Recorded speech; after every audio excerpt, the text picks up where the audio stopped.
Hello everyone, I'm Kenshin. Welcome to Talking History. Please take a moment to subscribe, like, comment, and share. Also, don't forget to turn on the notification bell.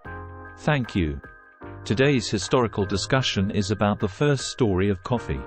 Many of us wake up to a revitalizing cup of rich and aromatic coffee, often referred to as the most delightful lubricant for the human body, and the most pleasant taste in nature.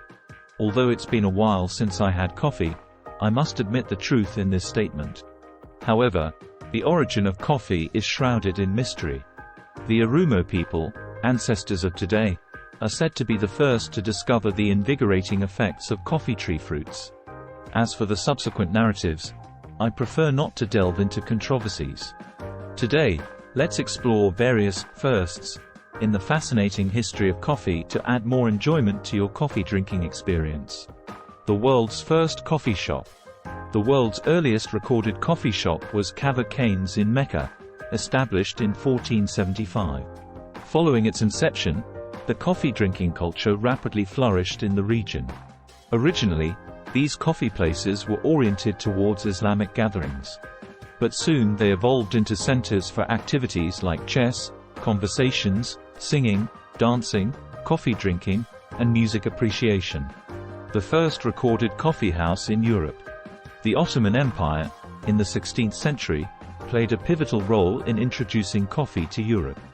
Coffee, having arrived from the Arabian Peninsula to Turkey, gained popularity in the Ottoman court and eventually became the most favored beverage. The Sultan even appointed a chief coffee maker for this purpose. Subsequently, coffee spread from the palace to Constantinople, modern-day Istanbul, and became part of the commoner's life.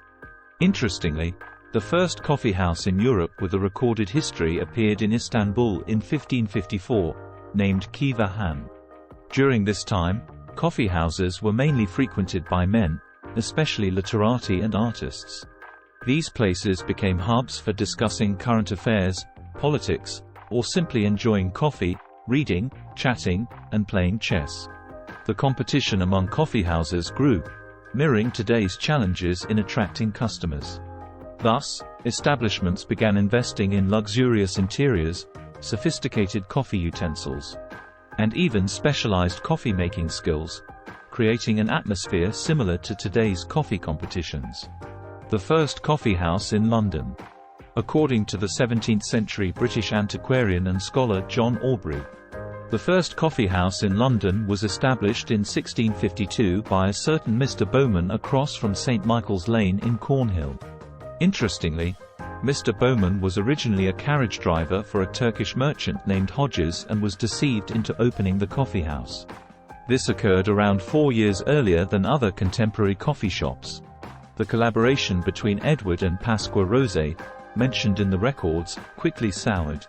According to the 19th-century antiquarian John Timms, after a dispute, Pasqua acquired the house, and Bowman received the remaining items. The establishment continued to operate as a coffee house in the churchyard, which was later transformed into a formal residence by a £1,000 donation from Bowman to the church. The first coffee house in Paris. The introduction of coffee to France is attributed to the Turkish ambassador Süleyman Aga in 1669. He brought a significant amount of coffee, treating himself and his entourage. Afterward, coffee became popular at the French court and among city residents. It took time for coffee to gain traction in the court of Louis XIV, the Sun King. And it was only during the reign of Louis XV that coffee became a widespread trend. Some accounts suggest that Louis XV embraced coffee to please his mistress, Madame de Pompadour, spending a considerable sum on it annually. One notable coffee house in Paris was opened in 1689 by François Procope, distinct from Eastern styles and representing true French elegance.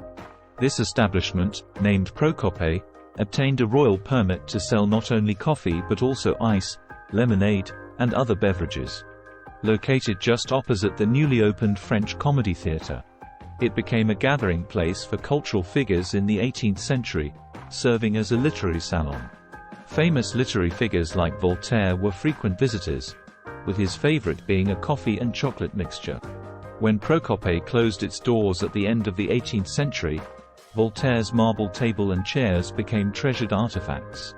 Other renowned figures such as Rousseau, playwright Beaumarchais, and encyclopedist Diderot were regulars at Procope. By the end of the 18th century, Paris had more than 800 coffeehouses, showcasing the thriving coffee culture. The first coffeehouse in New York. Determining the first coffeehouse in New York, or even the United States, requires cross-referencing historical records. In 1696, John Hitchens purchased a plot of land on Broadway and built a structure called King's Arms, situated between Trinity Church and Cedar Street today. According to the book, Historic and Antiquarian Scenes in Brooklyn, from 1868, Benjamin Harris recorded the book sales of London Coffee House in 1689, describing the appearance of the King's Arms building. It was a two-story structure with a rooftop seating area offering distant views, similar to private compartments in London on the ground floor. For several years, King's Arms was the only coffee house in New York. However, by September 22, 1709, an entry in the New York Colonial Assembly Journal mentioned a meeting in a new-style coffeehouse. This suggests that King's Arms might have relocated or fallen out of favor by this time, and there's no mention of it in any document until 1763. The first coffeehouse in Japan. Japan encountered coffee during the Meiji era. Zheng Yongqing, a descendant of Zheng Chunggong, Koxinga, studied abroad at Yale University and in Paris. Influenced by his father's recognition of the importance of foreign languages, he introduced the coffeehouse concept he witnessed abroad upon returning to Japan. On April 13, 1888, Café de l'Amabilité officially opened in Ueno Nishikira-cho, Taitoku, Tokyo. This marked Japan's first coffeehouse. To commemorate this event, April 13th is celebrated as Coffeehouse Day in Japan. At Café de l'Amabilité, a cup of coffee cost 1 sen and 5 rin, while coffee with milk was sold for 2 sen. Considering that the price of soba noodles at the time was only 8 rin to 1 sen, coffee was not an inexpensive beverage.